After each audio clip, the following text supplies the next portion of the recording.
Hey journalistas, today's Tuesday terms is about our terms are antiquing, staining, and distressing. And we might as well throw in the word dyeing with that as well. These papers are, I've had these papers probably a year or so in a container. This is just some of the things that I have, and depending upon the technique I used and what materials I used is the coloring that I got. So the reason I threw dyeing in here is because I forgot that I had the colored ones in here with the coffee and tea stained.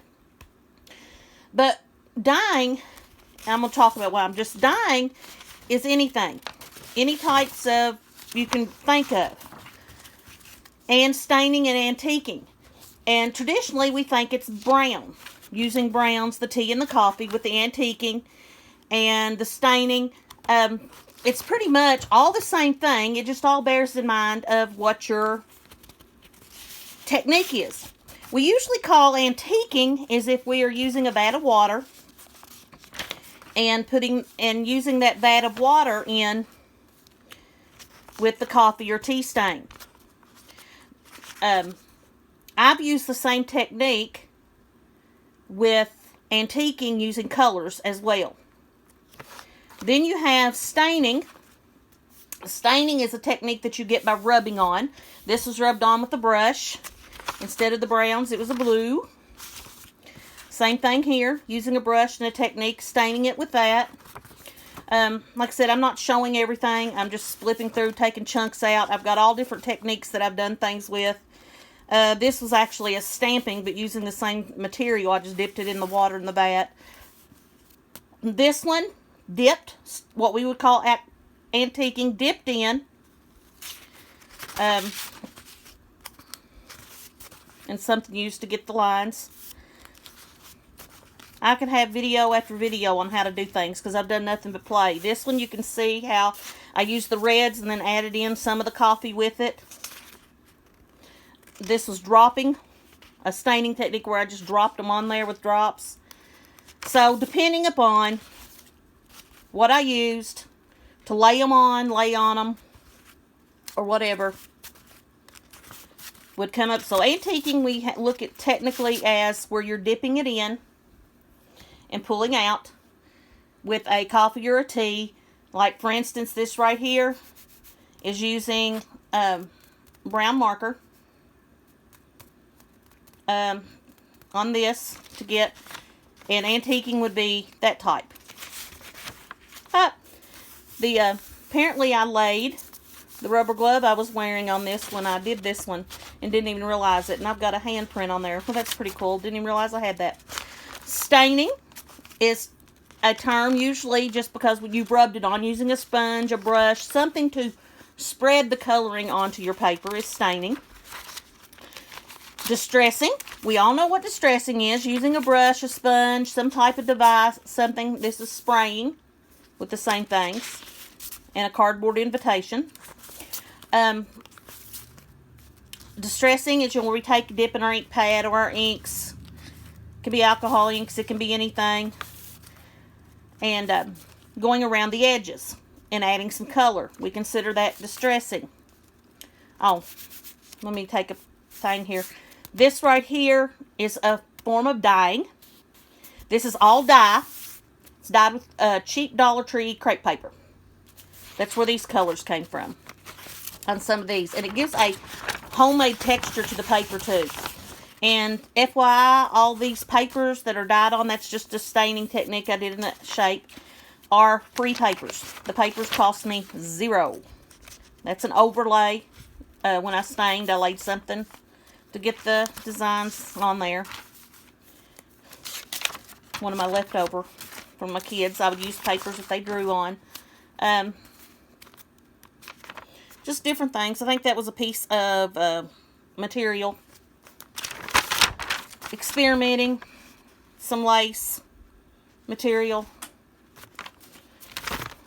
I tend to go towards, that's actually the tray I was dyeing on. I love the design it gave. I love the technique that I can get using colors. Yes, I like antiquing with that. Look this. Put the sparkle in there. Isn't that awesome?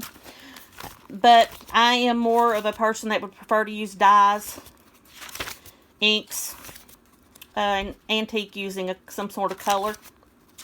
More of the crepe paper, where I was experimenting there. That's a dipped antique. Like I said, I could do 8 different videos on what to do to get designs. It's not a simple thing. I play, and I would encourage any of you all that if you're wanting to try something that's just using some paint with leftover whatever, dipping. This is one of my old calendar pages. That was my dry. It was a work page, but look at the colors it gives. But anyway, love those techniques too, the purples. I think those were Kool-Aid, using Kool-Aid on those, but I did a different type of technique with it to get the blotches. But I would prefer color over. Oh, this is one I forgot was in here, but this is one of my favorites. That's a napkin that I decoupaged on top of one of my antique pages. I just thought that made an awesome, beautiful, beautiful design. But anyway, you can do dictionary pages. Did a whole, that's the coffee stain with the way that I did. Index cards, coffee stained. From a planner journal, an old one somebody had used, so I tore out the pages that weren't used, stained those. Little pieces of paper. These were actually word cards, so I might have some words on here I like to use. If not, look at there, full size to back. Like I said, I've had these forever. I did all these. My students and I did these. I like to teach techniques like this, arts and crafts. We taught a chemistry unit, and we used it in chemistry. It was basically antiquing, staining, and dyeing, and distressing, but turned it into a chemistry lesson and how things interacted with each other. And that's how I found out a lot of the techniques that I use. These are just some of my coffee stained. I love. Now, let me tell you. See the dark? People tell you have to put things in the oven and it takes you hours to do just a few pages. I'll tell you, I can do 100 pages in 15 minutes. And I'm not lying to you. Now, a lot of these are just simple because I've just done some simple things with them. I've got my stuff set up to do my overlays with lace and a bunch of other new techniques. I've got a bunch more new techniques I want to try to get some designs. But it does not take. The method that I use, look at that one. I love that one. That's dipped. Like the antiquing, dip in paper, pull it out and let it dry. Everything I do is air dried. I do not necessarily, so you can see my leftover there. That's where I'm using, papers from copy papers. They are still awesome on the outside. And the technique how I dry it, these are air dried, and I can get these different colors depending upon how I lay them out and how long I let them dry. So you do not have to have an oven to get the darkness. And you do not have to overspray. Literally. And I do not lay mine out either all over the place. I can do it in an area. I'm sitting on top of an even smaller tub because this is that they were stored in. So I did something really quick and just sort of grabbed it to show you. And I mean, that's what I set this up on. And literally, that was the size area that I used in my classroom when we made these, because the kids only had a small area to work.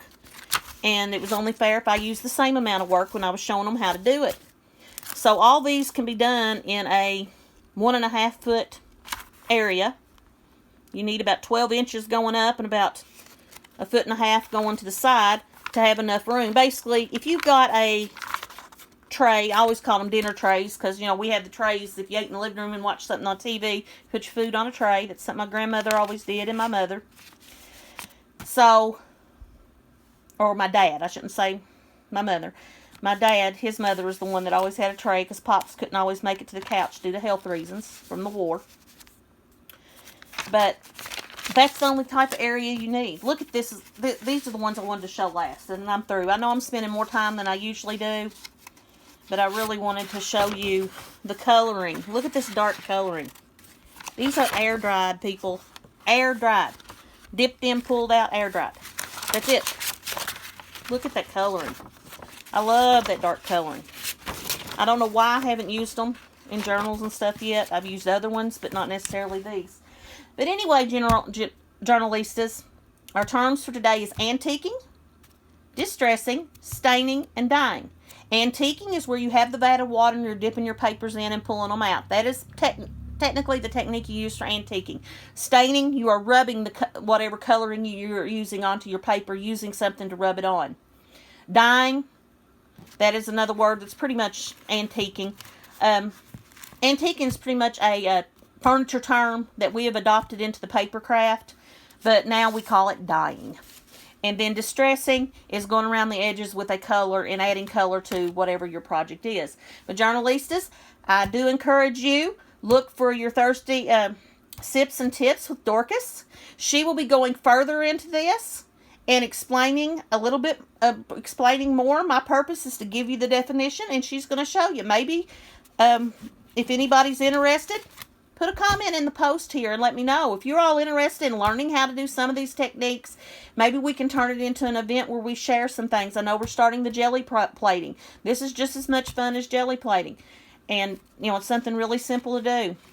But if you'd like to explore this antiquing, distressing, staining a little bit further, let us know. And dyeing, we would love to help you out, Dorcas and I. And there are several others within this within our group that has some wonderful ideas that we would love to share with you. Talk to you later, journalistas.